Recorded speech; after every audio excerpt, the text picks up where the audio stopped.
Hayatı boyu heç kəs şəhid arzusunu yerinə yetirə bilməz. Bu dünyada elə bir insan yoxdur ki, şəhidlərin arzusunu yerinə getirsin. Onu Mübariz bəy həyata keçirdi.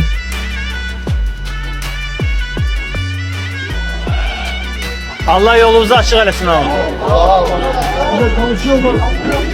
Ben her gemime verdiğim şehit adını gurur duyuram.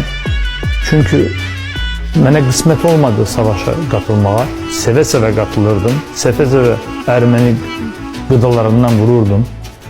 Qismət olmadı. Ancaq Allah mənə bir imkan verdi ki, bu şehitlerin adını yaşatmaq. Onu yaşadıram.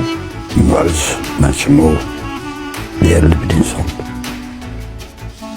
Ben orada onun hele ilk vətənpərvərliyi ofiste içeri girəndə o aşağı hissədə bizim de liderimizin önlərində şəkili, prezidentimizin, Türkiye'nin sözün başbakanı Recep Tayyip Erdoğan, Atatürk'ün yani orada gaydim ki siz bir Azerbaycanlı kimin Azerbaycanlısınız, Türk vatandaşı kiminde Türksüz.